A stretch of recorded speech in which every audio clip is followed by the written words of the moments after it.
Esse é o episódio 92 do Talks by Léo, no YouTube e no Spotify, direto do estúdio da Pod Factory em São Paulo. E hoje eu converso com Vitor Aceituno, cofundador e presidente da Sami Saúde, uma das principais health techs no Brasil e que está revolucionando e transformando o setor da saúde aqui no país. Vitor, obrigado pela presença. Pô, super prazer, Léo. Obrigado pelo convite.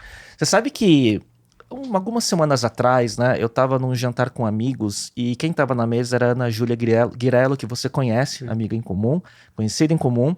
E ela falou, Léo, você precisa falar com o Vitor. Eu falei, faz aí, eu já te conhecia pelas redes e de muita longa data te vendo empreendendo, né? Eu falei, faz a ponte com ele. Você rapidinho respondeu e a gente tá aqui, né? Show. A Ana é incrível, super querida, muito legal. Fico feliz pela indicação dela. Muito bom. Ô, Vitor, você tem uma trajetória muito curiosa, né? Que você é médico, mas desde muito cedo você teve muito contato já com tecnologia, já começou a empreender no segmento, né? Mais de 10 anos atrás, né?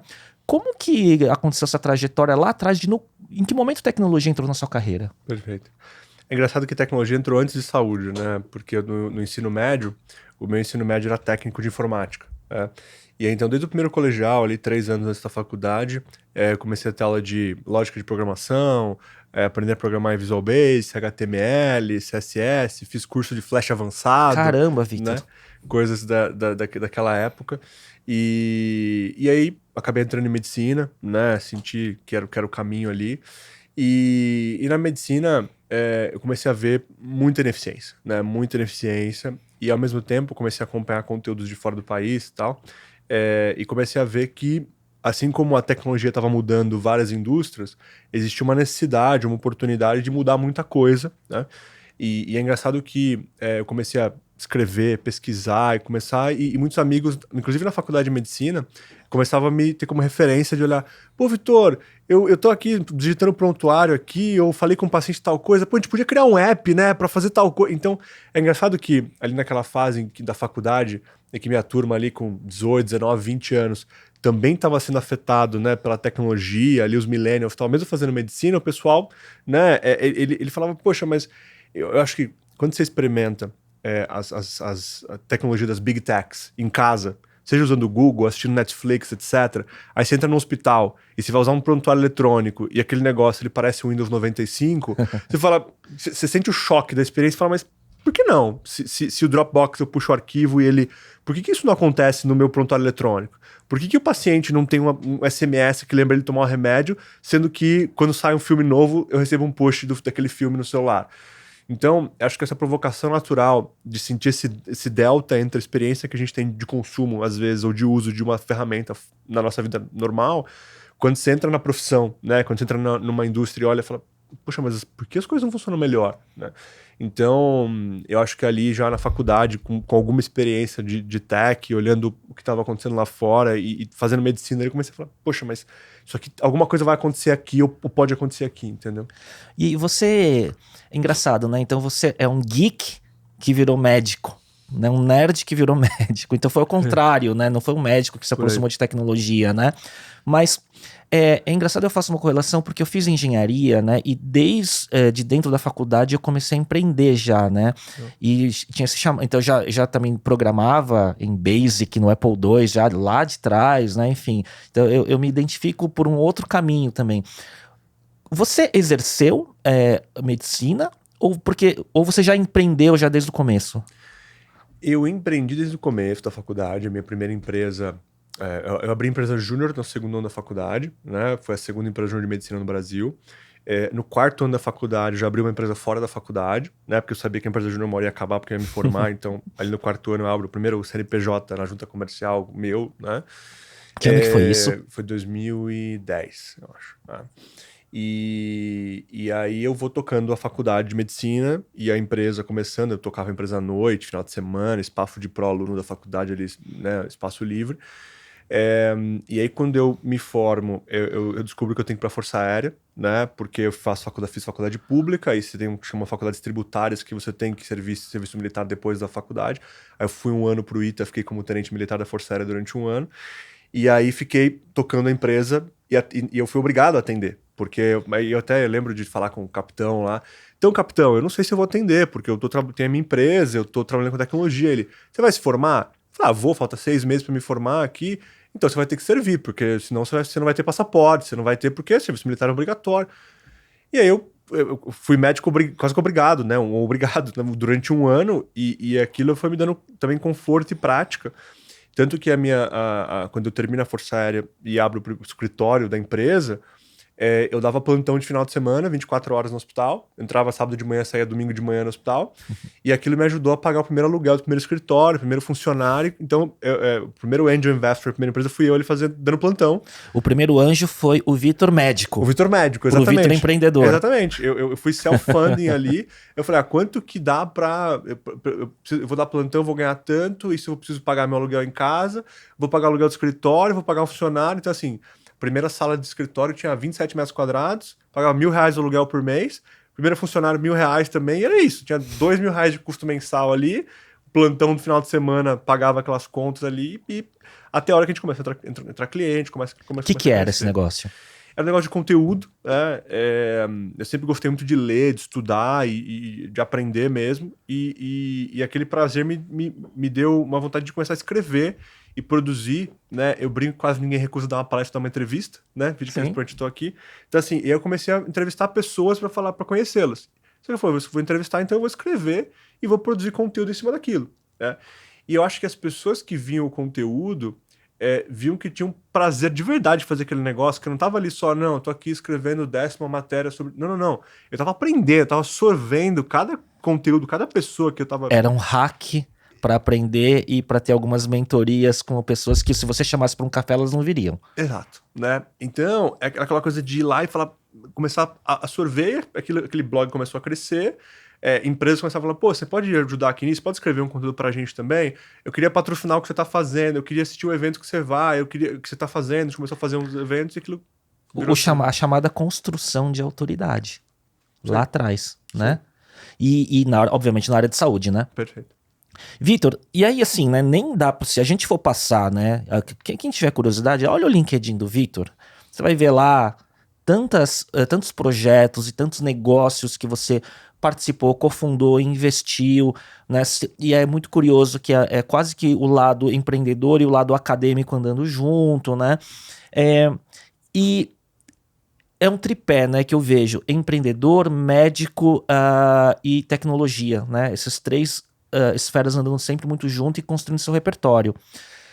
E você empreende na área da saúde, que é uma área muito difícil, e você não desistiu de empreender na área da saúde, né? Onde todo mundo, eu já vi empreendedor falar, olha, é mais fácil construir um banco digital, uma fintech, do que uma health tech, né?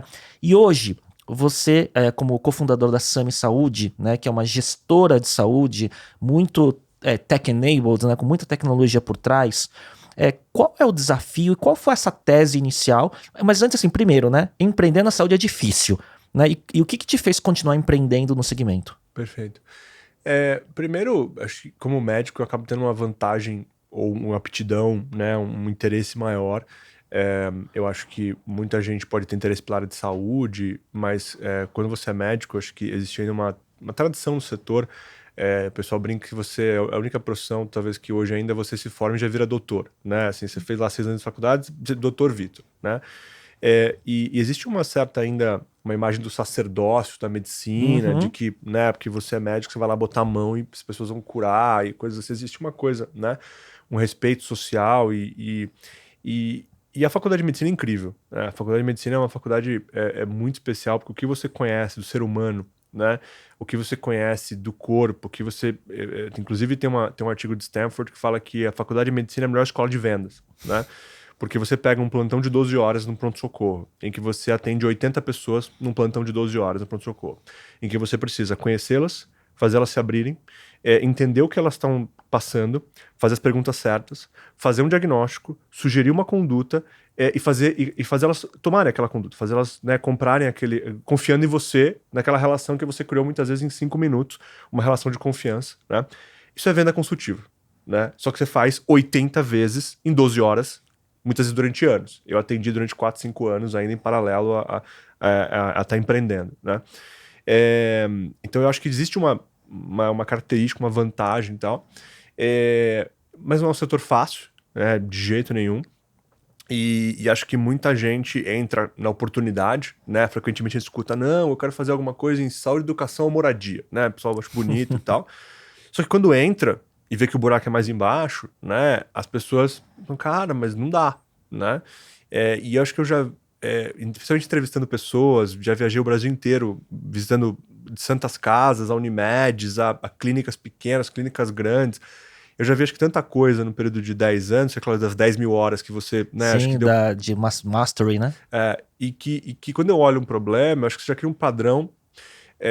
Um exemplo, entrando no tema da SAMI, quando a gente resolveu fazer o plano de saúde digital, a gente foi o único dos novos planos de saúde digitais que não vendeu o plano individual. Todo mundo começou em plano individual. Fast forward 2 anos, todo mundo parou de vender plano individual. E a Sami foi a única que desde o começo falou: não, isso aqui é empresarial, tal, etc. Por quê? Porque eu tinha visitado empresas, eu lembro muito claramente de uma operadora que eu visitei de 30 mil vidas individual, em que eu vi a dor nos olhos do médico lá, que era o sócio desse negócio, e que ele falou assim: eu não consigo mais vender, eu não consigo mais crescer, meu dinheiro acabou, essas pessoas estão envelhecendo, eu não posso cancelar contrato, eu não posso reajustar, eu estou esperando essas pessoas morrerem e eu morrer junto. Caramba. Aquela experiência, né, do que a regulação atual de planos individuais faz com uma operadora de plano individual, eu falei, não. Sim. Só que isso é vivência, isso é experiência do setor. Quem veio de um outro setor, eu falei, não, eu fiz aqui o PowerPoint, né, do desenho estratégico, pontos fortes e fracos, estratégia, eu vou lá. Às vezes falta algumas coisas que é só a vivência emocional, né? A gente brincar de escaldado tem medo de água fria, né? Então, assim, só a vivência traz, então aqui, legal, entendo, mas não, né? Uhum. E acho que muito legal quando eu vejo hoje os fundos de investimento que olham para a SAM e falam, cara, vocês consistentemente tomam melhores decisões, né? E executam melhor, né? Então, eu acho que essas coisas têm a ver com toda essa bagagem que a gente foi acumulando, tanto de visão quanto de experiência empreendedora, né? Muito legal, Victor. E mesmo assim, com toda essa bagagem, não deve ser fácil, né? Mesmo assim, é difícil, né? O que foi, então, você já falou, né, que vocês começaram como planos corporativos, PJ, né? Eu acho que, pelo que eu vi, vocês começaram lá atrás muito no PME, nas pequenas e médias empresas, né? Então, qual foi a tese original, né, além de ser PJ, né? E como que tecnologia entra em tudo isso? E como ao longo desses quase 5 anos, 2018, que vocês fundaram? 2018, a gente começou a vender final de 20, então tem 2 anos e meio que a gente tá Tá. vendendo. Então, e como que da visão original, o que foi se transformando com os aprendizados? Legal. Acho que um capítulo só da minha carreira antes, a gente chegou a ter uma aceleradora de startups. A gente montou em algum momento uma aceleradora, investiu acho que em 7 empresas, olhou 400 planos de negócio no Brasil em saúde. E essa foi outra coisa que deu uma vivência, um olhar. E quando olhei, né, durante alguns anos essas empresas de saúde, para mim, 80% das coisas caíram numa categoria, quase na mesma categoria. Uma solução, vamos dizer, de AI para Alzheimer, um aplicativo para diabetes. Eu vou fazer blockchain para prontuário eletrônico. A maior parte das empresas está usando alguma tecnologia nova ou usando um modelo novo de usar tecnologia para um problema específico. É uma feature quase. Uma feature, né? E frequentemente eles tinham que vender para um plano de saúde grande ou tinham que vender para um hospital grande. Porque quem vai se interessar pelo aplicativo de diabéticos? O plano de saúde tal, ou o hospital tal, tal. Só que vender para enterprise geralmente são ciclos longos. Vender para enterprise em saúde são ciclos talvez mais longos, em que o ROI às vezes é mais longo, porque você vai fazer uma intervenção no diabético, vai melhorar 2 anos depois. Então, eu vi muito em saúde o famoso Death by Pilot, né? Muita empresa fazendo pilotos longos, de graça, com exclusividade, e que demoravam um tempão, os resultados no final eram ok-ish, e quando o empreendedor conseguia levantar um série A pequeno, ele queria estar vendendo a empresa, porque já estava acabado 4, 5, 10 anos depois, já tinha se divorciado. Essa é um monte de confusão que eu já vi. E aí, quando eu fui montar esse segundo negócio, que é a Sami, na minha carreira de empreendedora, eu falei, eu não quero entrar nessa categoria.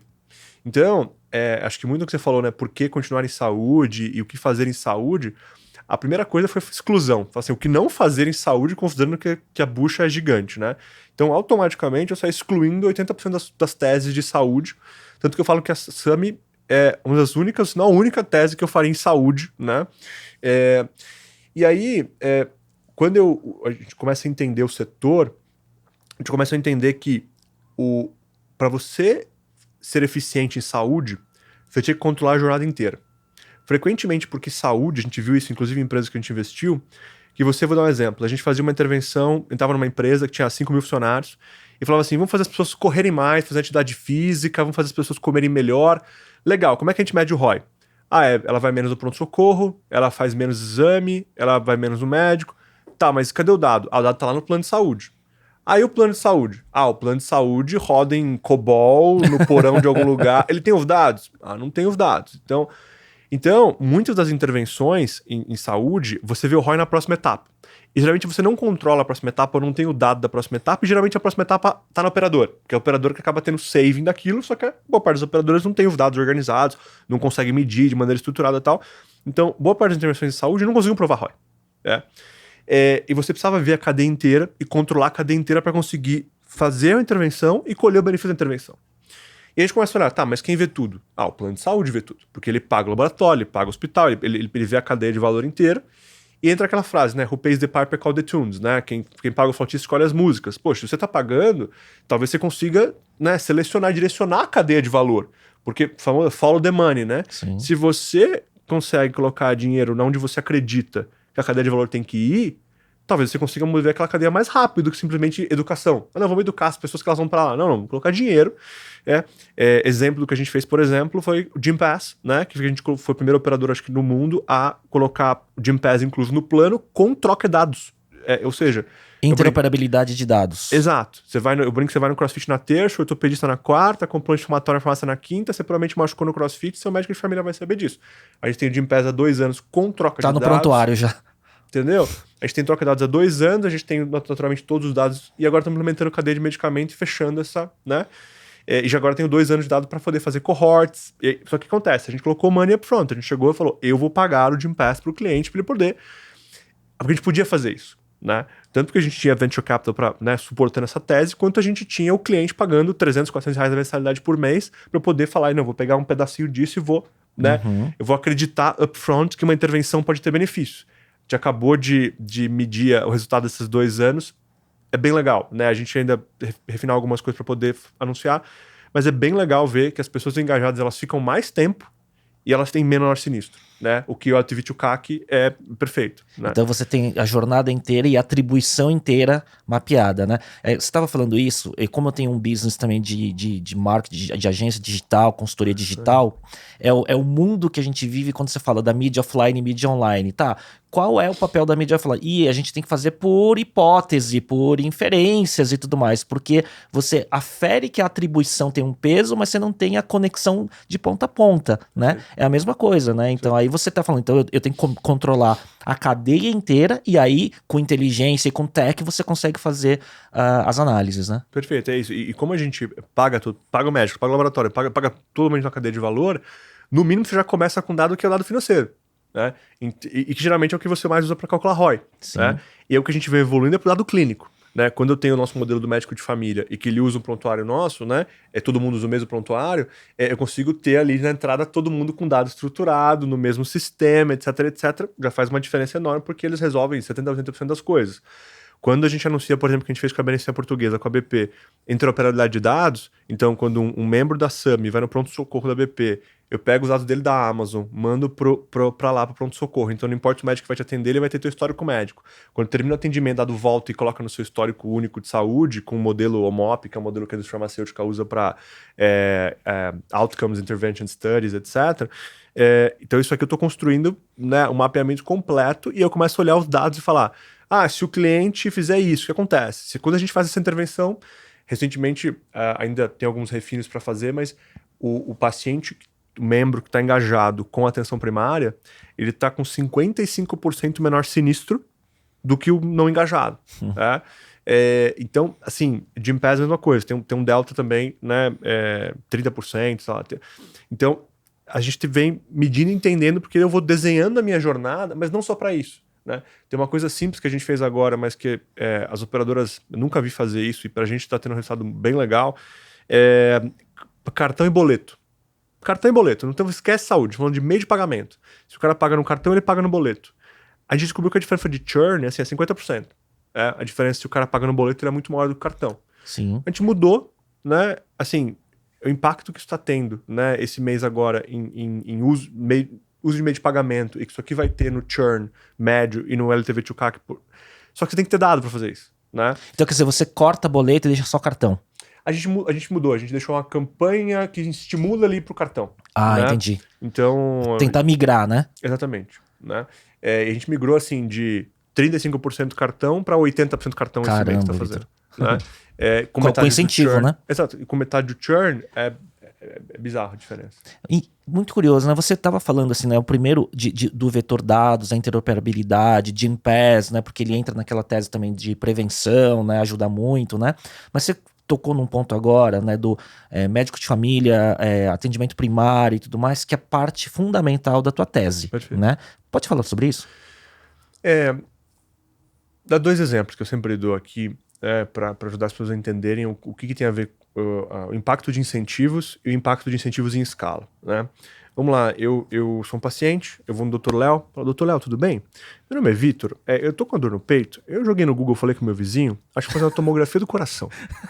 Só que, né, eu preciso um pedido médico e tal, eu queria pedir pro doutor pedir pra mim a tomografia, ó, meu convênio aceita, viu? Pedir a tomografia, pode pedir a tomografia do coração pra mim. Aí você fala, homem jovem tal, dor no coração, tomografia do coração.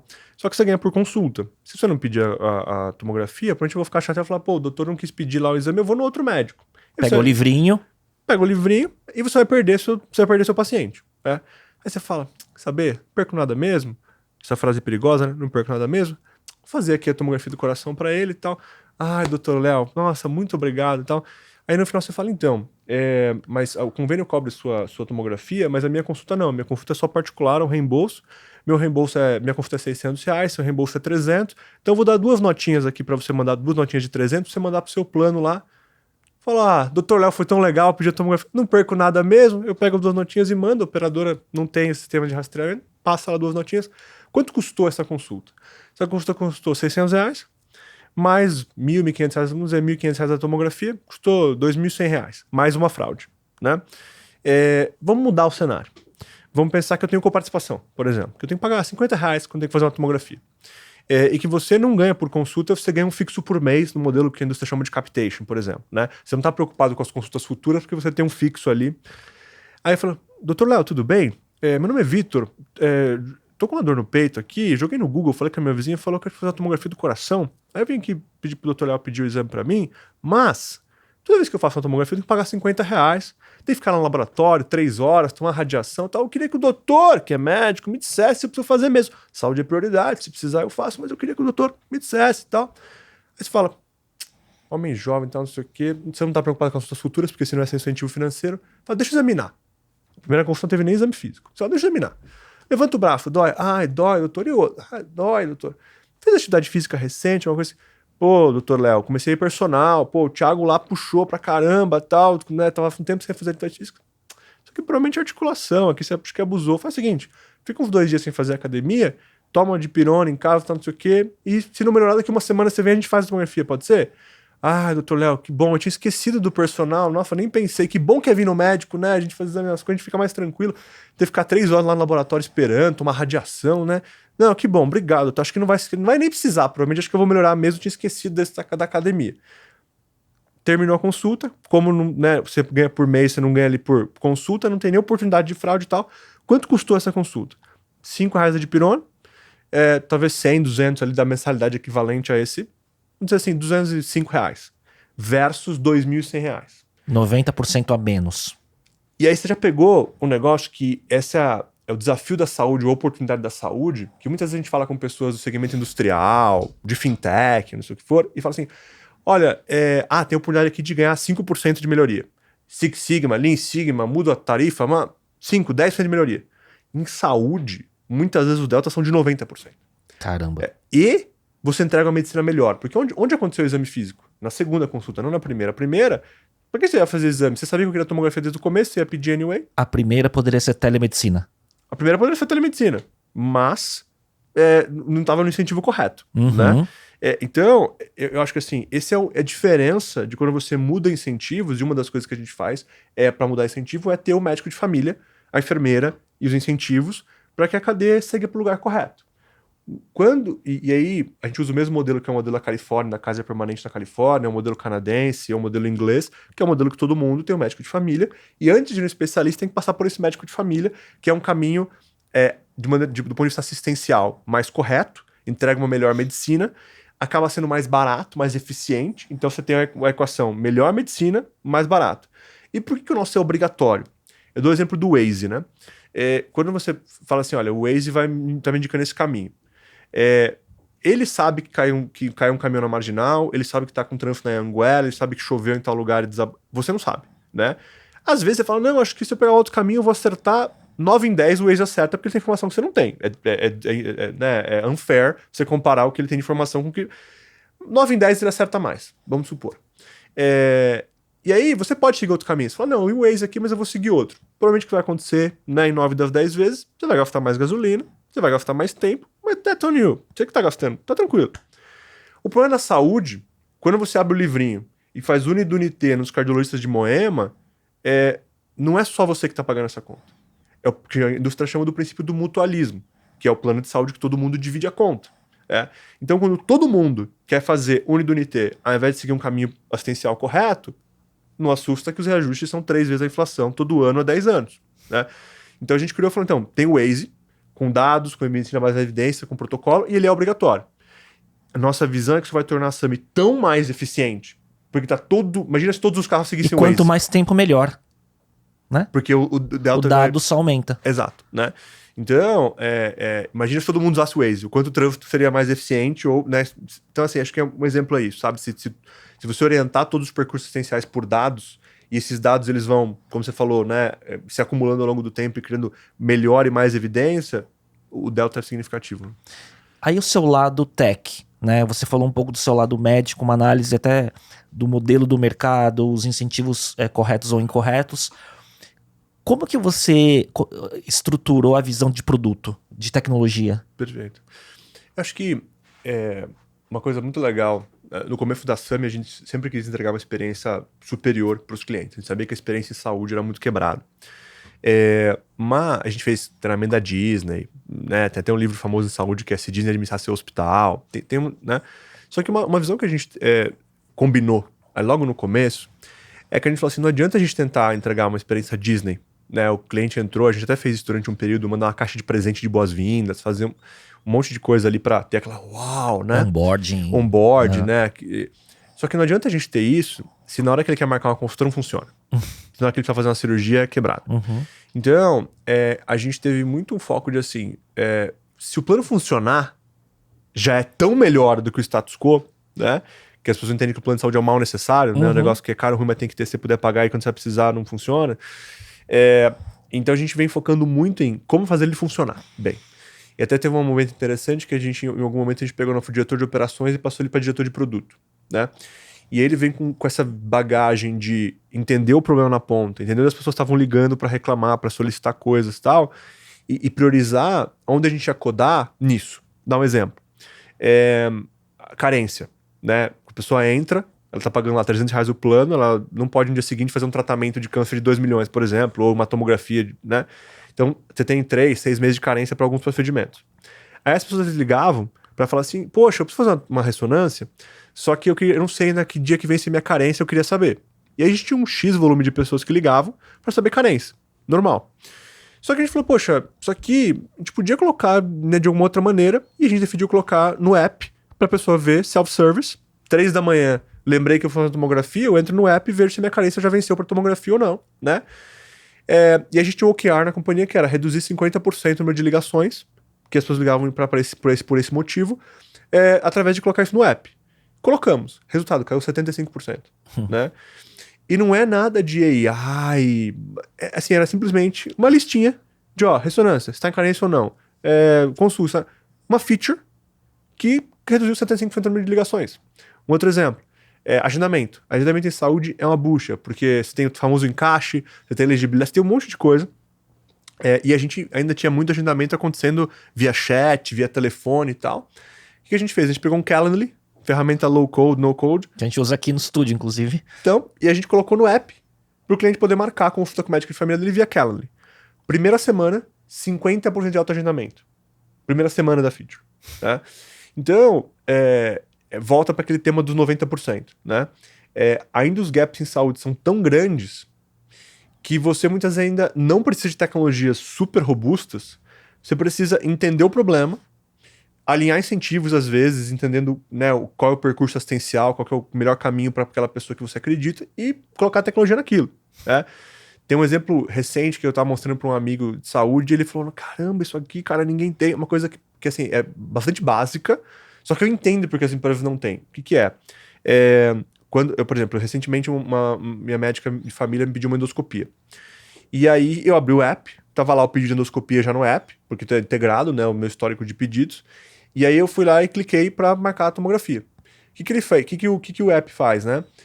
Ele pegou aquele pedido e cruzou com toda a rede de laboratórios da SAMI, quais deles têm endoscopia disponível, e só mostrou para mim os laboratórios que tinham endoscopia, e ele faz isso para todos. Então, se eu tivesse 25 exames, ele ia cruzar com os 25 e ia falar, esse aqui realiza 10 de 3, 10 de 25, outro realiza 15 de 25. E aí, porque é muito ruim para um paciente, quando ele recebe um pedido médico enorme de um monte de coisa, eu vou no laboratório, esse aqui não faz esse, aquele outro não tem agenda. Ele tem que fazer o filtro, né? Exato. Ele tem que ficar lá, né, ligando, tentando. A gente fez isso no app. E, de novo, cruzar dois Excels, né? Assim, é uma lista de quais exames estão disponíveis, qual que é o pedido médico dele. Só que acontece, em geral, os operadoras... Talvez já a localização, né? Em geral, as operadoras não têm estruturado. Então, ela não consegue fazer um match que é um match de Excel. Né? Só que elas não têm esse dado estruturado. E quando eu mostrei para esse amigo de saúde, ele falou, caramba, isso aqui é... Eu falei, então, né? Transformacional, só que quase que é triste ser transformacional, né? Mas quando você vai acumulando todas essas coisas para o cliente, né? Ano passado a gente aumentou 4 vezes a produtividade do nosso time de CX, muito colocando features simplesmente que o membro tenha uma experiência self-service, né? E reduz meu custo administrativo, eu posso ter planos de saúde cada vez mais baratos para as pessoas. Então, quer dizer, antes de você pensar, né? Eu vou falar em tom de brincadeira, né? Antes de você pensar como pode integrar o ChatGPT na ponta, no atendimento do primeiro atendimento, né? Tem coisas muito simples e que, por exemplo, você falou o exemplo do autoagendamento, você não precisa nem desenvolver, só integrou com uma ferramenta que já existe. Não é isso? É isso. E a gente tem muito aprendizado nisso, né? É normal que a cultura da empresa vai solidificando, porque a gente foi tentando algumas outras soluções, e até que um dia alguém cansou e falou, gente, pega uma coisa pronta, só integra, em uma semana estava pronto, né? E acho que isso vai fortalecendo a cultura de, nossa, olha que impacto, cara, tem que fazer mais disso, hein? Olha, caramba, como funcionou, como foi, mas, então... Uma cultura leve, né? De resolver o problema e não querer resolver o problema de forma difícil, né? Porque a tendência, quando você é uma empresa tech, você quer fazer a melhor feature do mundo e fazer in-house, né? Né? É isso. E Vitor, quais desafios, né? Assim, você, por mais experiência que você tenha, né? Onde que você acha ainda que regulação, cultura do sistema de saúde, porque a gente vive uma cultura ainda, porque eu, por exemplo, ainda tô acostumado com a cultura antiga, do livrinho, né? Então, por exemplo, eu tive 2 crises de hérnia de disco no primeiro trimestre, né? Uma em janeiro e uma em fevereiro, e uma no carnaval, porque não tinha desinflamado o suficiente, acho que deu algum mau jeito e voltou. Então eu passei quase 20 dias do primeiro trimestre, meio que quase que de cama, trabalhando, né, deitado, e não tinha posição que funcionava. E depois disso, por conta de ter tomado corticoide, anti-inflamatório, relaxante muscular, analgésico, eu sinto que, sei lá, devo ter dado alguma descompensada hormonal, imunológica, e tô com alguns sintomas estranhos. E aí eu fico pensando, cara, pra onde que tem que ir primeiro, né? Eu tenho que ir pro endócrino, eu tenho que ir pro um imunologista. Então, eu tenho que me autosservir qual é o meu próximo passo, mesmo tendo acesso à informação, mesmo tendo bons planos de saúde e por aí vai, né? Então, não é uma... Vem pra SAMI, a gente ajuda. Então, eu sou um cliente potencial. Eu mandei um Slack ontem de madrugada, quando eu tava montando o roteiro da nossa conversa, falei pro meu gerente financeiro da minha empresa, falei, dá uma checada aqui, mandei a página, né, que você tem que preencher lá, né, o cadastrinho para você pedir a cotação. Legal. Já falei, dá uma checada aí.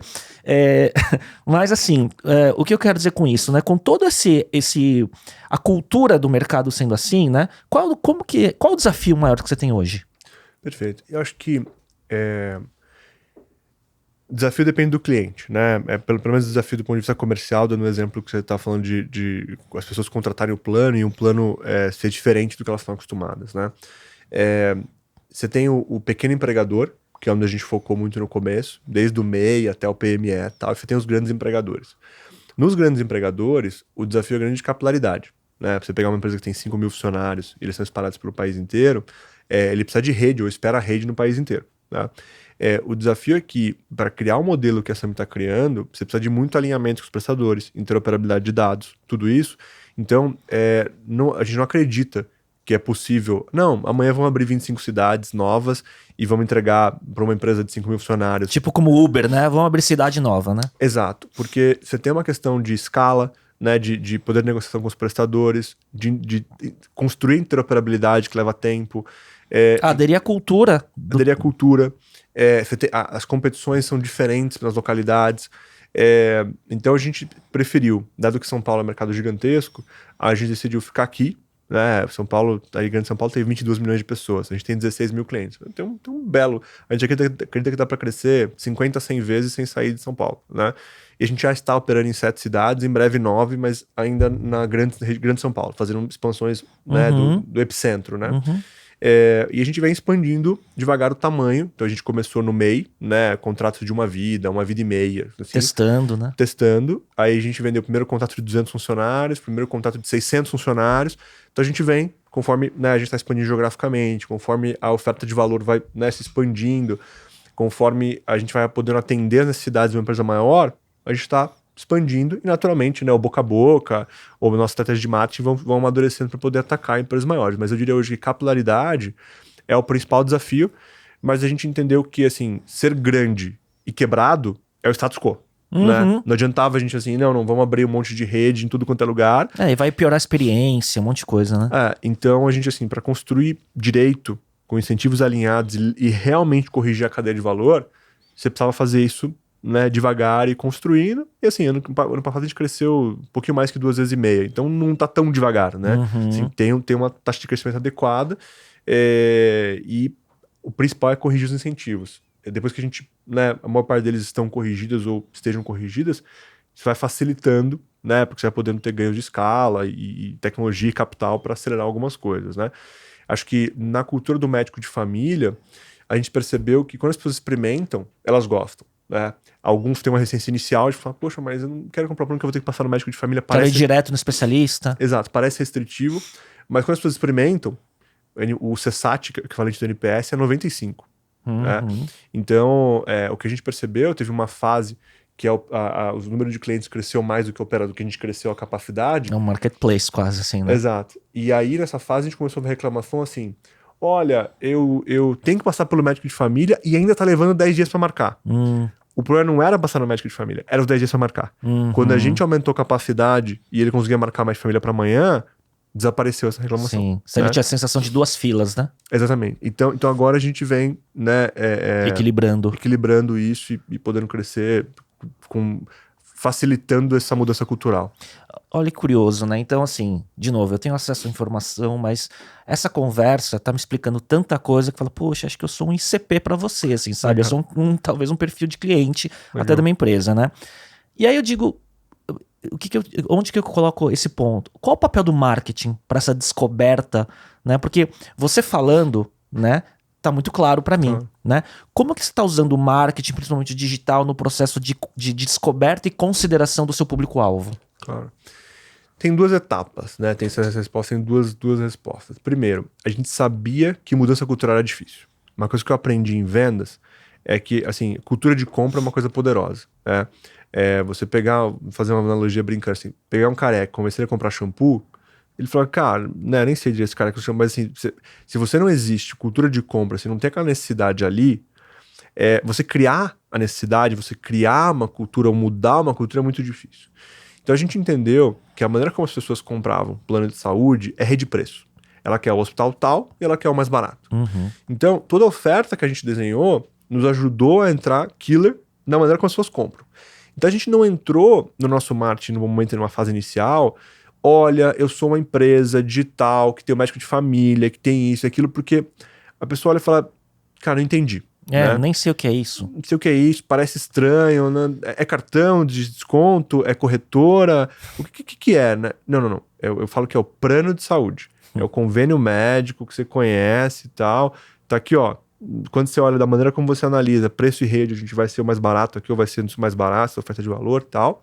Aí quando você entrar, eu vou te mostrar que é diferente, né? Eu lembro de assim, experimentar muito isso na ponta em vendas, né? No meu negócio anterior a gente fazia eventos, né? Eu lembro de ir num cliente que ele falava assim, ele tinha uma pessoa que comprava eventos, tinha uma analista de eventos que a função dessa pessoa era comprar, tinha que comprar 40 eventos no ano, e no ano de crise, não, tá uma crise e tal, tinha tido, acho que impeachment da Dilma, não lembro qual que era o contexto, assim, não, esse ano a gente tá cortando, vão ser só 22 eventos. Se a gente era melhor que a média, a gente entrava, porque, sim, eles iam comprar 22, e tinha cultura de compra. Vender inovação é muito difícil. Vender inovação é ruim porque não tem cultura, não tem budget. Ninguém fala assim, não, vamos aqui reservar um budget ano que vem para coisas que vão surgir que a gente nem sabe o que é. Não, nunca tem budget para inovação, né? Lembro de um cara que ele falava assim, eu gosto de trabalhar com o dinheiro velho do cliente, que é o dinheiro que ele já tem e que ele vai trocar por alguma coisa. Então, a gente focou na fase inicial em não explicar muita coisa. A gente decidiu falar assim, olha, deixa ele, vamos entender como ele compra e vamos se posicionar ali. E acho que esse foi o grande elemento no começo da Sami, que fez com que a gente fosse provavelmente a health tech mais capital efficient, ali do ponto de vista de crescimento e gasto, para a gente hoje, né, chegar no tamanho que a gente chegou, né? Agora que a gente tem mais capacidade, tem mais conteúdo, a gente vai começando a ensinar. Então, estamos agora vendo a primeira série de vídeos explicando para o cliente a diferença, que você vai educando. É um outro momento já, né? É um outro momento. Mas também, mesmo quando no primeiro momento o cliente entrava, a gente se preocupava muito em fazer a visita de onboarding, que a gente chamava ativação clínica, que era a primeira consulta. Então, você comprou o Sami, você recebeu uma mensagem de uma enfermeira ou de um médico falando, tudo bem, Léo, sou seu médico de família, eu queria fazer uma consulta com você, vamos fazer? Então, naqueles primeiros 15 dias que você comprou o plano... Você tinha uma experiência. A gente esperei. E aí, quando você experimentava, não era eu te falando, era você experimentando. Sim. Porque você educar pessoas via Facebook Ads, cara, é muito difícil. Agora, você trazer a pessoa no modelo que ela está acostumada, numa cultura que ela está acostumada. É quando ela entra, você fala, experimenta isso aqui.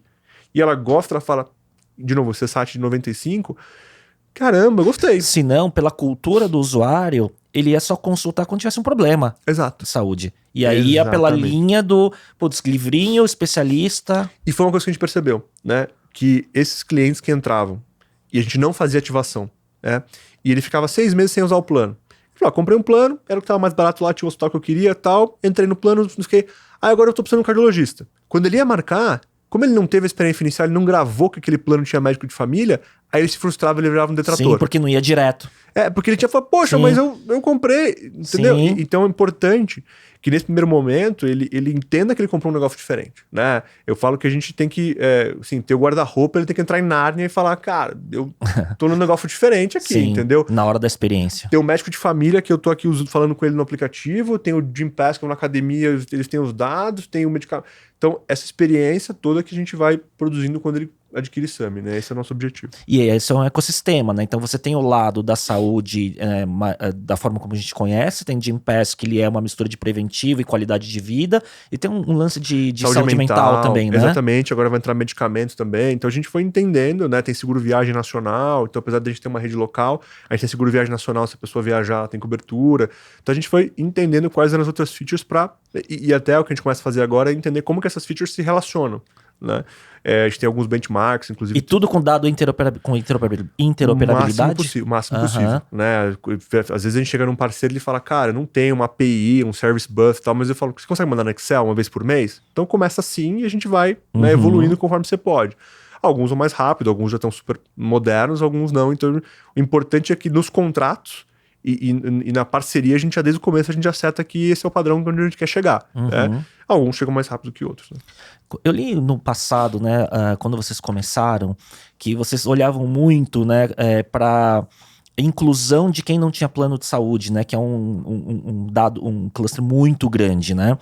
Hoje, além disso, vocês têm também, focam também na migração do tipo, estão em algum plano incumbente e migram para Sami no mundo corporativo? Na maior parte da nossa história, a gente teve o mesmo número, que era 75% de pessoas sem plano. Então, né, o desbancarizado do plano de saúde vindo para ter um plano. E 25% vindo de algum plano. Né? Então, quase sempre a gente operou... Não, praticamente sempre, a gente operou com esses dois. Tá? Acho que a tendência, conforme a gente vai para empresas maiores, que naturalmente tem plano de saúde já, uma parte delas, é que essa fatia mude um pouco. Fica em 50-50, alguma coisa assim, né? Mas acho que quando, às vezes até quando a gente fala com investidores, eles falam, não, mas qual que é o foco de vocês? É esse ou é aquele? Eu acho que quando a gente oferta um produto melhor que é acessível, tem gente que não tinha que vai poder comprar, e tem gente que tá num plano ruim, né, um plano mais caro, que vai poder migrar, né? E a oferta é a mesma, né? E nosso perfil de go-to-market é que ele não é muito diferente, né? Quando a gente faz nossas estratégias, a gente acaba pegando um pouco dos dois. É que se o produto é bom, serve para todo mundo. Exato, né? E eu acho que no começo, acho que o que fez muito a gente alavancar muito o crescimento no desbancarizado, né, o sem plano, foi porque a gente foi o primeiro plano no Brasil a vender meio uma vida, né? E o Brasil tem 13 milhões de mês, né? E a gente foi o primeiro, então essa pessoa tinha um CNPJ, geralmente era empurrado, se ele queria comprar um plano, era uma pessoa só, ele era empurrado para um plano individual, que era mais caro e quase ninguém vende. E aí quando a gente sentou, entendeu os riscos, avaliou ali o Unit Economics, olhou a regulação, entendeu que tinha uma oportunidade. Então acho que isso fez com que a gente atraísse muito MEI.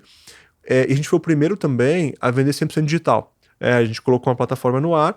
No terceiro mês da empresa, a gente fez... Eu falo que a gente colocou um carimbinho na história do Brasil. Primeira empresa a vender um plano empresarial 100% digital, da pessoa entrar no site, subir o contrato social, passar o cartão e comprar sem falar com ninguém.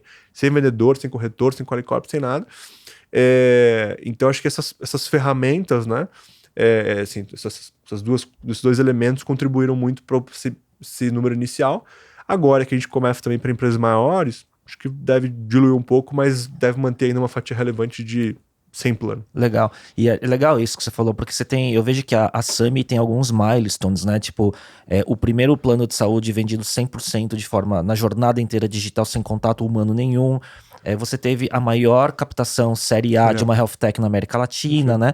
Então são pontos de validação da tese, e isso que você falou, o que eu vejo em você comparando com outras empresas de alto crescimento, de growth em fintech, health tech, me parece que vocês têm uma cultura muito de eficiência, de capital, de crescimento, não vou falar a palavra controlado, mas responsável talvez, né?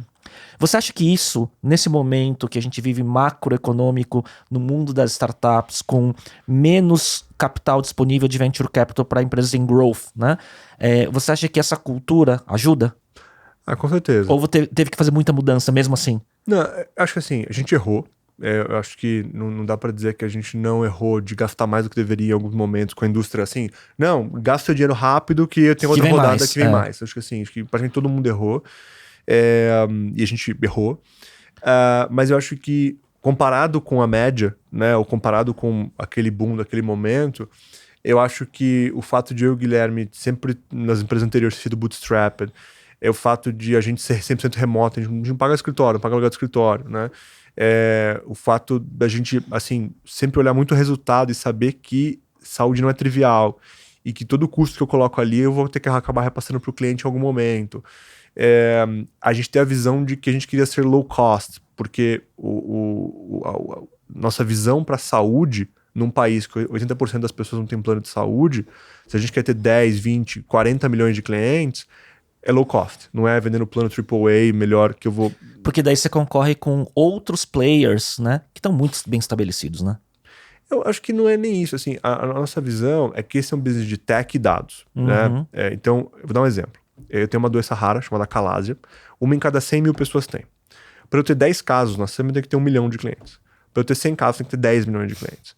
Para eu ter em número suficiente para construir um protocolo, uma linha de cuidado, eu tenho que ter 100 milhões, talvez todo mundo no mundo para justificar. Então, saúde é um numbers game. O plano de saúde, pela diluição de risco atuarial, proteção de eventos outliers, etc., tem que ter massa, né? Porque você vai ter um caso de um câncer de 10 milhões de reais. Você vai ter um caso de um acidente de 1 milhão de reais. Então você precisa ter N para poder diluir, você precisa ter milhares de pessoas pagando 300 reais. Para de pé. E quando você olha a construção de uma empresa de dados, né, é N. Né? Você precisa de 10 mil imagens de uma ressonância de crânio para poder diagnosticar, sei lá, neurocisticercose melhor. Então, por todas essas razões, seja porque é um business de saúde, seja porque é um business atuarial, seja porque é um business de tech e dados, ele é um numbers game. Eu falo que a gente não vai ficar grande porque quer. Não, porque a gente quer ser unicórnio, porque vai hypergrowth. Esse business ele só tem sucesso se ele ficar muito grande. Né? Não tem alternativa, porque ele é by design, assim, né? Porque ele é baseado em escala. Então, e escala você só tem em volume. Hoje você tem, se você juntar todos os planos premium do Brasil, dá 500 mil vidas. Se você pegar a Apvida, tem 7 milhões de vidas, né? Então... Quantos vocês têm hoje, dá pra falar? 16 mil, né? Então, desde o começo, a gente focado em construir uma empresa que a gente sabe e sabia que ia ser low cost, né? Então, toda a preocupação de marca, toda a preocupação de como é que eu tô me posicionando, qual é o nicho, qual é o cliente, até o trabalho que a gente faz de inclusão, né? Quando a gente pega, por exemplo, um membro da SAMI que vem e é atendido por uma médica negra e fala, cara, eu nunca fui atendido por uma médica negra antes, entendeu? Vários pilares, vários trabalhos que a gente faz, né? Eles são coerentes do ponto de vista de entregar uma empresa para o Brasil como ele é, de sucesso, né? Então, muito legal. Uma pergunta assim sobre, e aí você falou, né, sobre colaborador e tudo mais, como que é hoje a cultura da companhia, como que vocês batem o bumbo no dia a dia para atrair talento, reter, quais são as cerimônias, porque você é uma empresa 100% remoto, né, talvez isso na pandemia tenha ajudado, né, e tudo mais, como que é isso? Perfeito. A gente é uma empresa remote first, né, a gente tem 400 pessoas mais ou menos, e é 100% remoto, a gente não tem escritório, como eu comentei.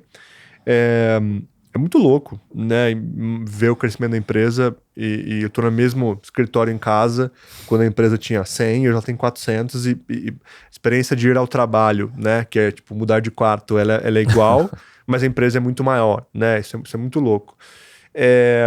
E a gente foi meio que forçado no começo, pela pandemia, com boa parte das pessoas, quando 13 de março de 2020, quando a gente saiu por 2 semanas do escritório para achatar a curva e nunca mais voltou, né, a gente ficava no cubo ali, a gente tinha 22 pessoas e 18 cadeiras. Era a nossa estrutura, né? 3 de No março início de da 20. pandemia, você tinha 22 colaboradores? 22. Caramba. E aí a gente, né, cresceu aí, se pegar ponta a ponta 20 vezes o número de pessoas. E aí você começa primeiro, não, vai voltar, então contrata a gente em São Paulo. Ah, não, olha, teve um desligamento de um time de CX em Florianópolis, tal, o pessoal fica no telefone, acho que tudo bem contratar em Florianópolis. Ah, tá bom, 5 pessoas.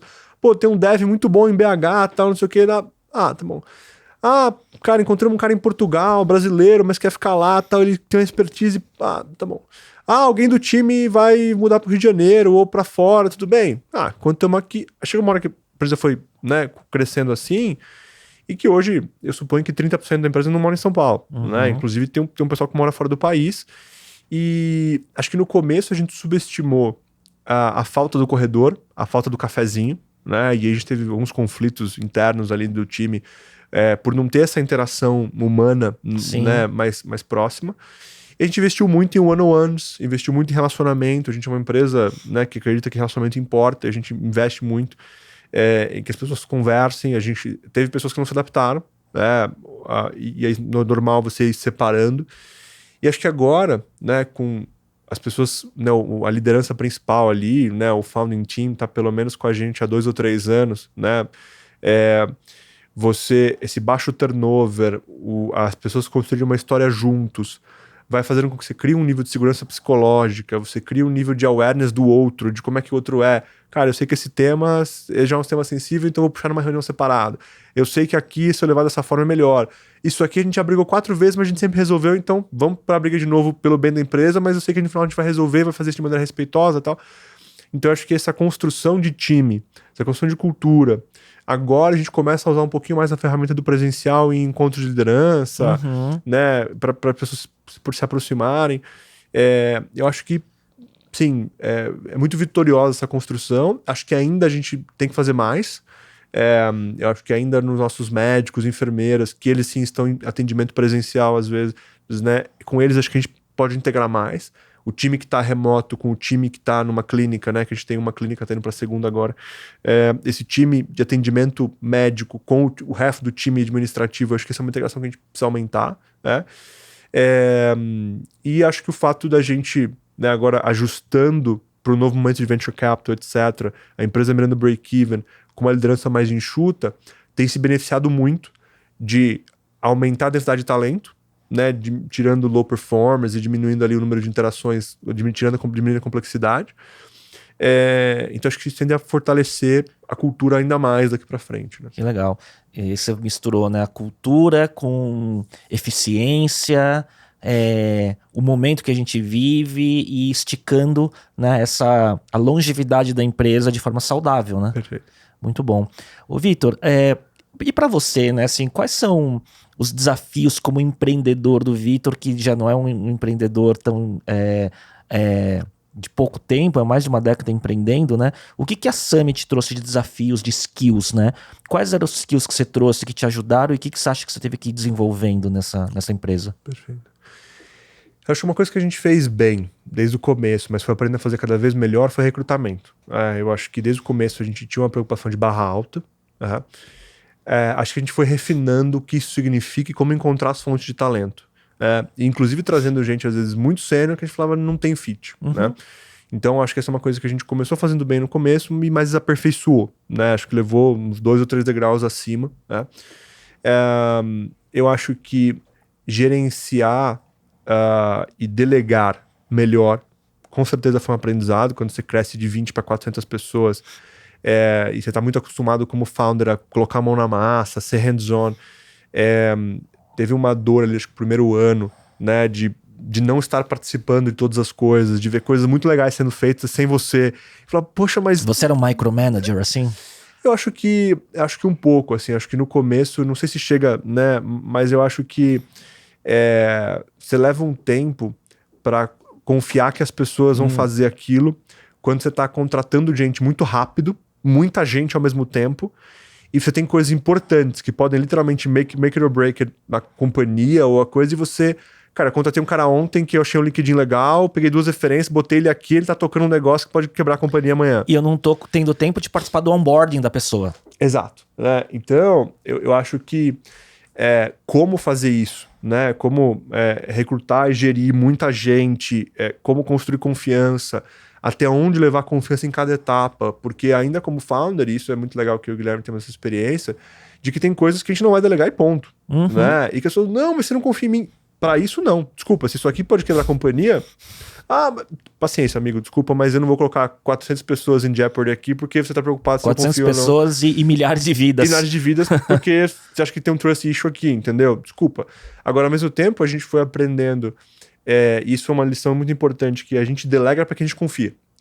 Mas confiança tem muito a ver com a experiência de trabalhar. Quando eu entreguei uma coisa para uma pessoa e ela foi lá e entregou, eu entreguei uma segunda coisa mais complexa, ela foi lá e entregou, chega uma hora que eu delego automaticamente, porque... não precisa pedir. Não precisa pedir, entendeu? E eu não preciso me preocupar, porque ela já fez tantas vezes, fez muito melhor do que eu faria. Então, até ontem eu tava em alguns one-on-ones com o time, e num deles, assim, ele tava falando, caramba, o meu time é um MBA, né? Porque quando você contrata gente boa, que te provoca, cada um traz 5, 10 experiências muito diversas, muito diferentes, que você não viveu, mas eles trazem aquilo para tomar a decisão... Você fala, caramba, foi muito legal ontem, depois de alguns one-on-ones que eu tive com o time, falar, cara, meu time é um MBA, assim, do nível de reflexão, do nível de provocação, da sofisticação de tomada de decisão, da maturidade relacional. Então... Isso dá orgulho, né? Animal, assim, acho que é um privilégio... Quando você constrói, você fala, puta, isso aqui é um organismo, né? Vivo, né? E acho que aí foi um pouco do que meu co-founder fala do Rally the Troops ali, ou do poder de convocatória, que acho que é muito assim, a nossa habilidade de poder recrutar pessoas brilhantes e mantê-las engajadas no plano, né? Então acho que essa é uma skill e uma preocupação que a gente sempre tá tendo de como tá fazendo isso, né? Muito legal. Vitor, o que tá no teu radar, assim? O que você acha que vai ser o curto e o médio prazo na área de saúde, do ponto de vista das disrupções, das inovações? O que você tá vendo pela frente? Como eu comentei no começo, né? A SAMI é quase que a única tese que eu faria em saúde hoje, por entender que as outras têm desafios enormes, né? O desafio de tentar consertar uma cadeia quebrada sem reconstruí-la, mas colocando um band-aid aqui, fazendo uma... né? Ou plugando uma feature, uma inovação no incumbente. Não é? Exatamente. Então, assim, e a gente sabe, a gente viu isso em todos os setores, que os incumbentes, eles, por mais que eles possam se modernizar, possam contratar a gente, possam fazer... O pace deles, né, os incentivos, a coisa, assim, não acho que necessariamente todos vão quebrar, mas em saúde, claramente, esse ano todos estão sofrendo muito. E só um parênteses, assim, eu vi uma matéria recente, não sei se não é o feed, o desafio das health techs, porque as grandes também estão se mexendo, mas tem a velocidade também, né? Assim, todo mundo que falar que é desafiador para a SAMI tá certo. Primeira coisa, né? Assim, é muito difícil para Sami. 2 vezes. Ele não tem ideia do que ele tá falando. É muito mais difícil do que... Do que a matéria fala, do que a né? matéria. É muito mais difícil, né? Só que do outro lado, não é mais fácil para os incumbents. Ao contrário, né? Então, o que a gente tá vendo esse ano, né? Com, sei lá, a Pivida, 50% down na bolsa. A 1000, 2,5 bi de prejuízo, que assim, né, acéfalo. A gente tá vendo outras empresas ou sendo vendidas ou com sinistro acima de 100%, etc, etc. Isso é notícia, né? Não tô falando nada, né? Assim, é notícia que tá o tempo todo no jornal, aberto, né? tá aberto, né? Então, assim, quem que é o líder do setor? Quem que é aquela empresa inspiracional, vencedora, fazendo investimentos de longo prazo, que o setor fala, cara... E com resultado traz resultado. Entendeu? Então, eu acho que é um setor sem liderança. Sim, é um setor que acreditou em algumas coisas que não funcionaram ou pararam de funcionar. Eu acho que muita gente construiu alguns negócios de maneira errada e que não vão se sustentar provavelmente ou que tem desafio de transformação. E acho que a Sami é uma que tá tentando. Eu tava brincando ontem, eu falei assim, a gente tá lá com cartas novas, inventando algumas outras cartas, e pode descobrir que no final o jogo era dominó e todas as peças caíram. Porque é difícil pra caramba, né? Assim, é um setor... Só que, do ponto de vista de missão, né? Trazendo pra inspiração, a gente não tem dúvida que é a missão que vale a pena. Se tem um lugar em que as pessoas têm um propósito gigante no que elas estão fazendo, né? Assim, eu vejo clientes, lembro de um cliente outro dia, 24 anos, primeira vez que ele tem plano de saúde na vida é da Sami. Cara, animal. Sim. Ou uma cliente que foi na enfermeira, né, do time de saúde dela, a enfermeira percebeu que ela tava com Covid, internou e tal, a mulher falou, cara, vocês salvaram a minha vida, né? O outro falou que ia tatuar a Sami e escrever um livro. Cara, assim, tem uma frase, né, que ela até brinca, faz uma criticazinha ao Google tal, e empresas, né, de ads, mas ela fala assim, boa parte dos jovens da nossa geração estão trabalhando preocupados em como fazer as pessoas clicarem em ads. Quando a gente não tem a cura do câncer. Tá, né? Sim. Ou quando as pessoas... Né, tem uma frase que eu escutava na época da faculdade, falava assim, no futuro, as pessoas, os homens vão ver até 100 anos e as mulheres não vão morrer mais. Isso é mentira. É o segundo ano nos Estados Unidos que a expectativa de vida cai. Né? Vamos viver muito, vamos viver para sempre. Não, é o segundo ano. Longevidade. Que a expectativa de vida cai nos Estados Unidos. Era 69, virou 68, agora virou 67. As pessoas estão vivendo menos. Por causa de obesidade, por causa de poluição, por causa de má prática, má nutrição, etc, etc.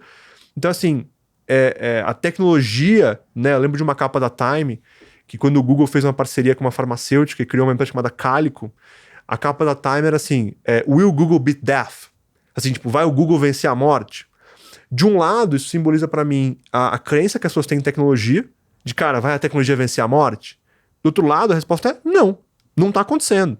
Não está acontecendo. Nos Estados Unidos, a maior economia do mundo, os big techs, todas lá, os americanos vivem menos a cada ano. Então, assim, não é trivial. Eu acho que a Sami está fazendo melhores apostas e tem sido mais corajosa para tomar decisões duras, mas o desafio é enorme, né? E qualquer pessoa que falar que é difícil, eu vou falar que ela não tem ideia do quanto é difícil, entendeu? Vitor, você, fora a Sami, por conta de todo o seu background, repertório, conexões, você mentora ou investe em outras startups do mercado? Como é que funciona isso? Sim, eu acho que faz parte do... Give back, de certa forma, né? Eu acho que tem várias coisas, né? Eu acho que você tem que tomar muito cuidado quando você começa uma empresa para empreender não virar trabalho.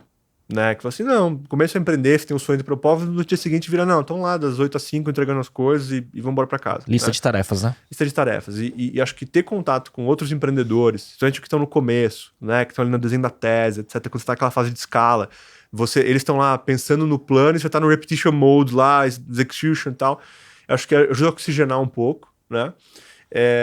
Acho que eu tive muitas pessoas a carreira inteira que me ajudaram e ajudam até hoje. A gente tem um programa de advisor super estruturado na Sami e tal, então a gente tem, né, conta muito com pessoas, tal. A gente acabou de virar empreendedor Endeavor, tem as mentorias da Endeavor, então tem tudo isso.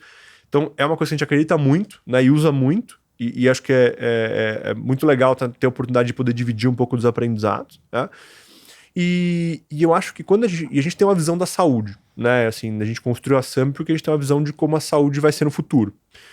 E aquelas empresas que acho que vão ajudar a construir essa visão, sabendo que a Sami não vai ser a única e não vai conseguir vencer se o Não é o ecossistema winner não take it tiver... all, né? Ah. Exato. E se a gente vai vencer se o ecossistema estiver desenhado, quando tem uma empresa que eu consigo ver no futuro da saúde, né?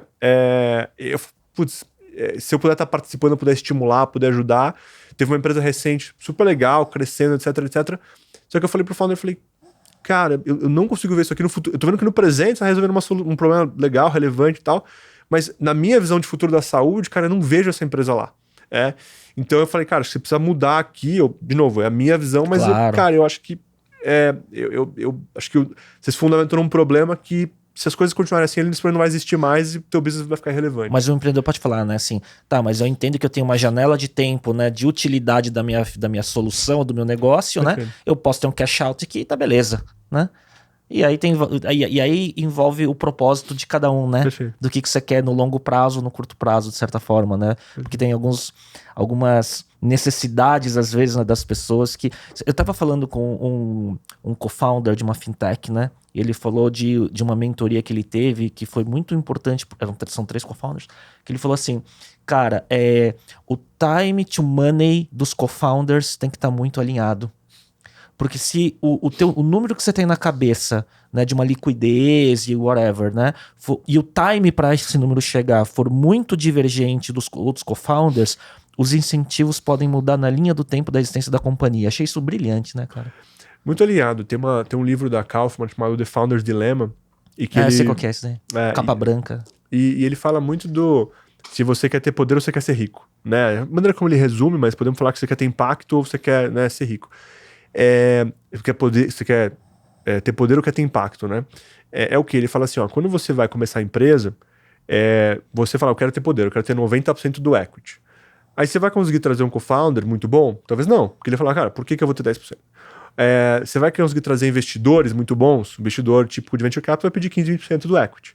Você vai conseguir trazer time, né? Que você vai ter option pool, etc, etc. Time muito bom? Fala, não, mas, né? Então, se você construir um negócio grande, você tem que dividir a pizza. Né? Só que esse ponto que você trouxe, assim, aonde as pessoas querem chegar? Né? Se as pessoas que estão na pizza ali, um tá feliz, não, se eu botar 1 milhão no bolso e for embora, tô bem. E o resto é construir um negócio para fazer um IPO, você vai ter desafios em algum momento, quando vier uma oferta de uma aquisição, quando vier uma oportunidade de liquidez, quando vier alguma coisa, você vai ter um mismatch, você vai ter conflito. Então, eu acho que é muito importante, né? Eu acho que o fato de eu e o Guilherme já termos montado negócios antes de sucesso fez com que a gente não tivesse pressa necessariamente para falar assim, não, agora vamos, né? A gente... E o fato Preciso de liquidez rápida. E o fato que a gente sempre teve na área de saúde, né? Faz com que saúde seja o nosso segmento. Então, assim, hoje eu não vejo uma outra tese que a gente faria em saúde e não vejo um outro setor que a gente atuaria. Então, na prática... Se a gente ficar 10, 20 anos na Sami, 30, assim... Realizando, né? Realizando, assim, né? E conseguindo entregar esse monte de coisa legal que a gente tá fazendo, e cada vez com mais capacidade, cada vez com mais impacto e tal, eu acho que o que é importante, né? Que isso é uma coisa que eu aprendi, assim, pros founders, ao longo do tempo, porque é cansativo, né? É super draining, né? Empreender, é que você tem alguma sensação de prosperidade, né? O meu co-founder da empresa anterior, ele falava muito disso, assim, que, por exemplo, uma pessoa entra a empreender, ela tá sem salário. Ela, tô empreendendo, não ganho nada. Ela faz uma roda seed, ela começa a ganhar, sei lá, 5 mil reais de salário de prolabore. Aí depois ela faz um Series A, ela começa a ganhar 15. Ó.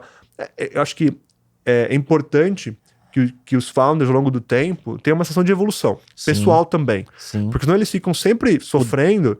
Aí a esposa quer comprar um apartamento, não consegue ficar brigando com o cara. Divorcia porque não tem dinheiro. Não tem filho porque não tem dinheiro.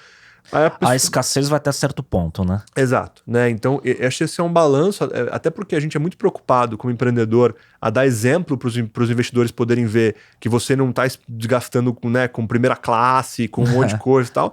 Só que você tem que ir, né, vendo cada momento o quanto que você vai um pouco além, que é condizente, que é coerente com aquele estágio, com o momento da companhia. Perfeito. Né? E acho que todo mundo vai evoluindo, e inclusive a gente tem conversas sobre isso e fala, pô, vamos criar uma política? Porque aí tá documentado, todo mundo tá de acordo com a política, a gente operando naquela política, legal. Qual que vai ser a regrinha? Vai ser essa? Os founders estão de acordo, os investidores estão de acordo, estamos documentando, é transparente, alguém ainda não... Então vamos operar.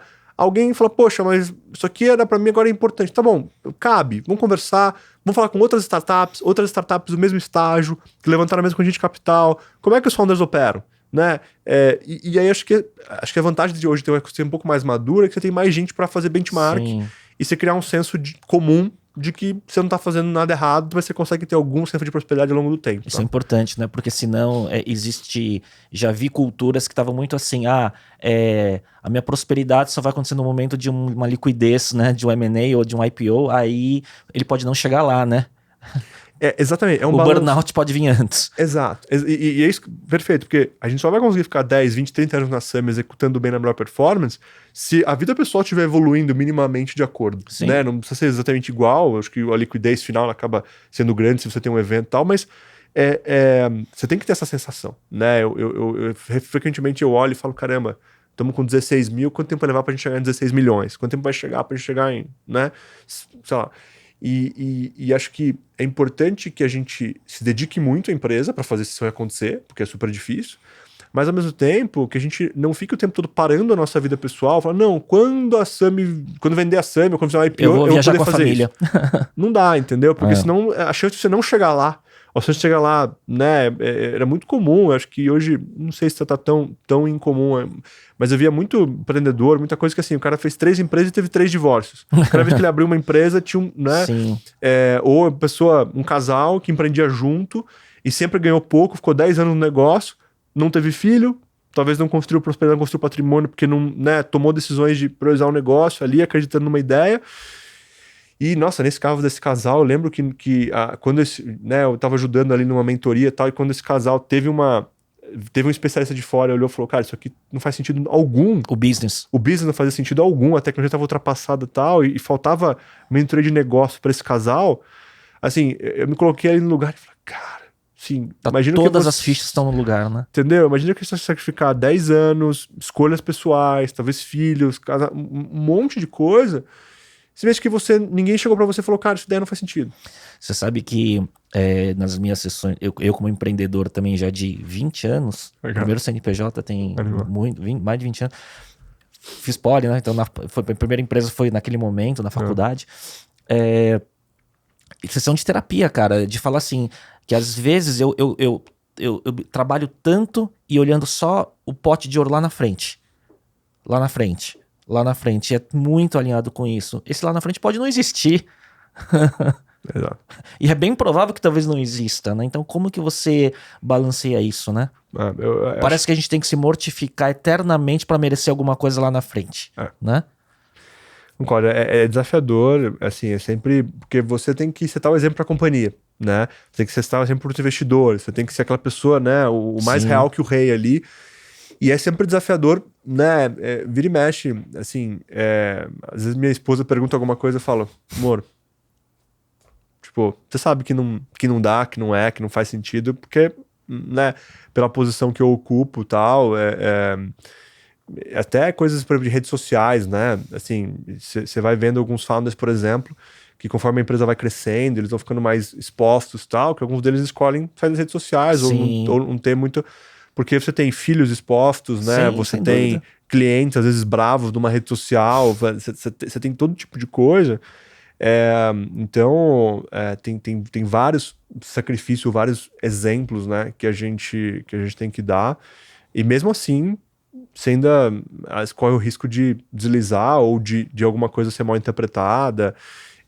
Eu falo muito pro meu co-founder, assim, a credibilidade que os investidores têm em nós e que o time tem em nós é uma das coisas mais importantes. É uma baita responsabilidade. Né?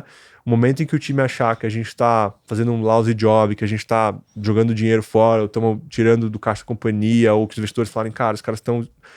Você perdeu tudo, entendeu? Assim, o poder de convocatória, né? Da gente falar, galera, vamos para cá e vamos junto, né? E chamar os investidores assim, a credibilidade, né, é fundamental. É a maior moeda que você tem, sem dúvida nenhuma. Vitor, indo para semi-reta final aqui, quais são as ferramentas de desenvolvimento pessoal? Olha, acho que eu passei por algumas etapas, como eu comentei, mentoria, né? Acho que é uma coisa que eu sempre usei muito e ainda uso muito para várias coisas. Hoje em dia, muito para coisas técnicas. Se a gente tem um problema na mão, a gente não tem ideia do que fazer e trazer pessoas para me ajudar a resolver isso aqui. Eu acho que o próprio feedback do time ajuda muito no desenvolvimento. Falar, poxa, eu esperava que você fosse assim, de repente você olha e fala, mas por que a pessoa esperava isso, né? Será que realmente tem que mudar? E o fato de a gente ter um time experiente que já passou por outros chefes e outros contextos ajuda a gente a entender que padrão eles esperam, o que funciona melhor e tal. Eu já li muito, né? Depois é um capítulo à parte, mas assim, eu leio Jim Collins, Peter Drucker, desde 12 anos de idade, então assim, já li muito livro de business. Até uma hora que me encheu, assim, meio que falar, cara, a impressão que dá é meio que same old, assim. E eu sou cristão, né? Para mim, você tem conhecimento geral e você tem a Bíblia em cima dessas coisas todas, né? O conhecimento imutável, profundo, atemporal. E aí hoje, quando eu tenho tempo de ler, que é raríssimo, né? Assim, eu consegui, né? Ou pelo menos ter um tempo mais profundo, para mim, a Bíblia, né? Assim, o desenvolvimento da minha fé, o meu entendimento de que as coisas que eu vejo não são feitas das coisas que se veem, né? Entender que, e frequentemente, o que eu vejo na empresa, vamos dar um exemplo, às vezes tem duas pessoas discutindo sobre um tema e não tá indo, e eu entro com profundidade, frequentemente eu entendo que não é o tema. E tem uma relação ali que não tá funcionando, né?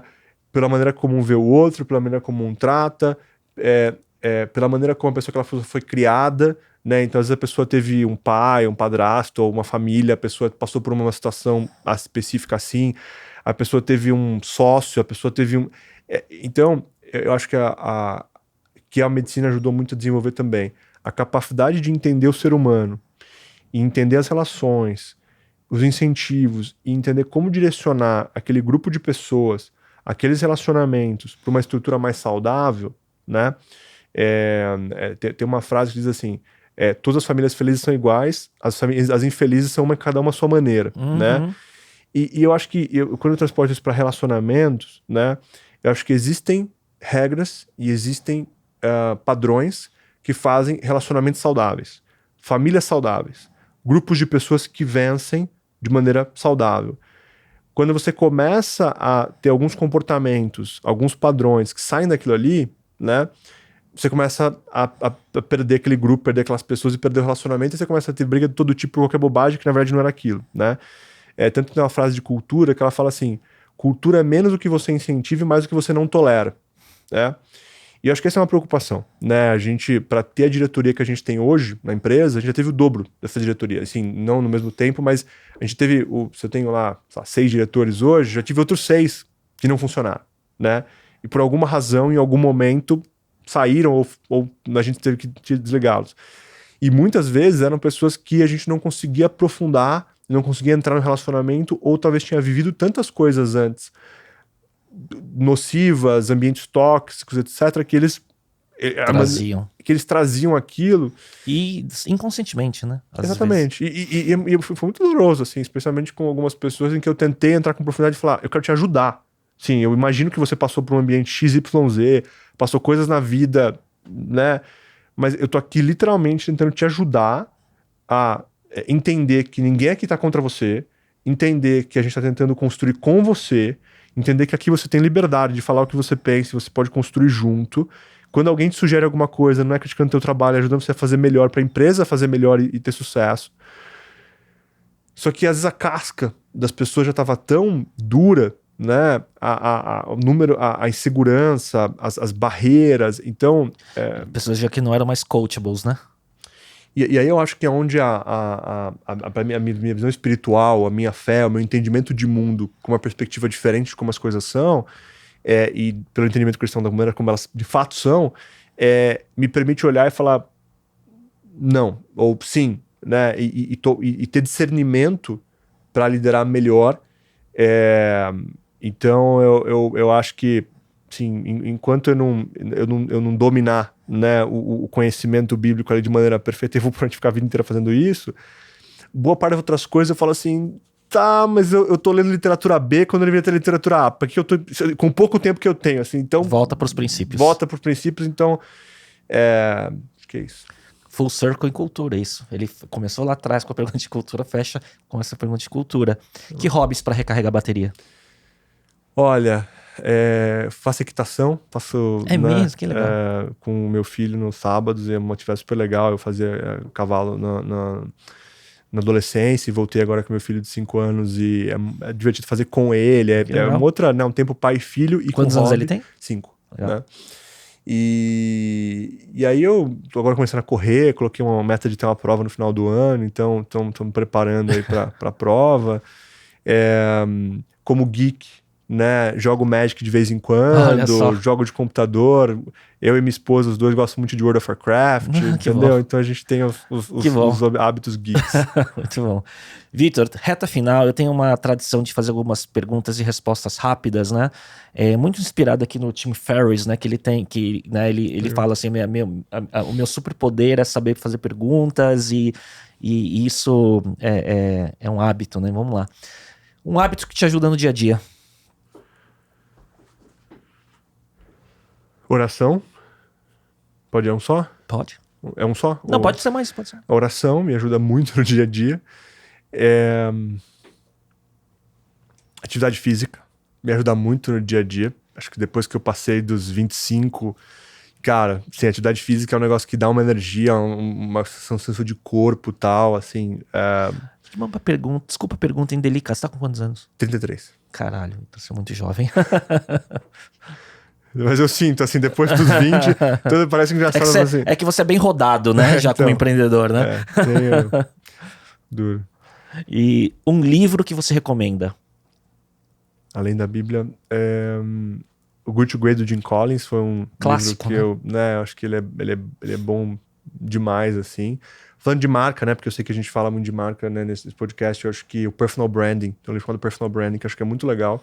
Fala muito sobre, né, marca mesmo e como é você ligar uma marca numa mensagem. Né? Muito bom. Um podcast, filme ou série que você gostaria de recomendar?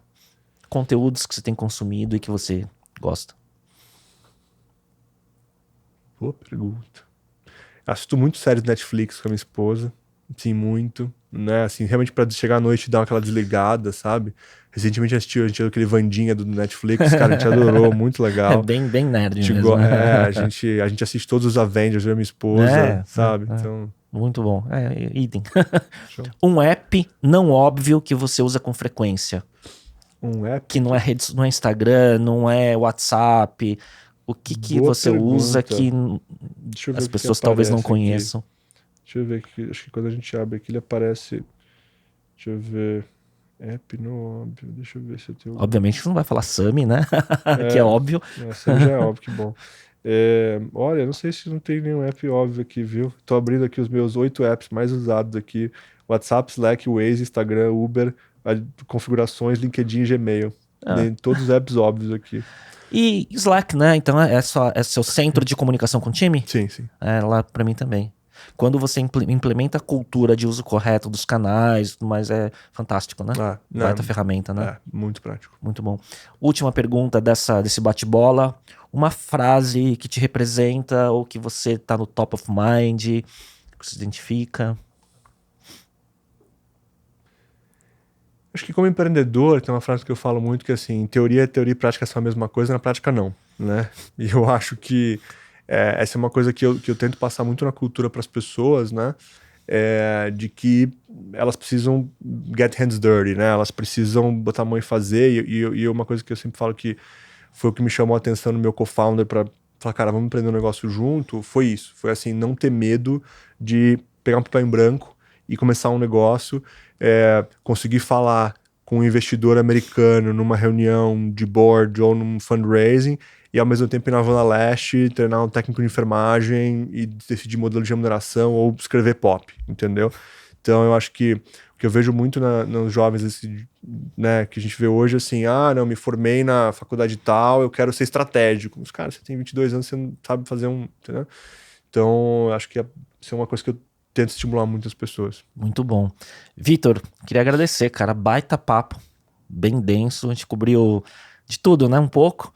E obrigado, viu, pela disponibilidade de vir e de contar tanta coisa e de ensinar tanta coisa. Super prazer. Obrigado pelo convite. Então tá bom, Vitor. Pessoal, eu tenho certeza que a gente aprendeu muita coisa do mercado de saúde. Eu acho que foi um episódio de que me converteu como cliente, talvez. Boa. Obrigado por acompanharem. A gente volta na próxima semana. Tchau, tchau.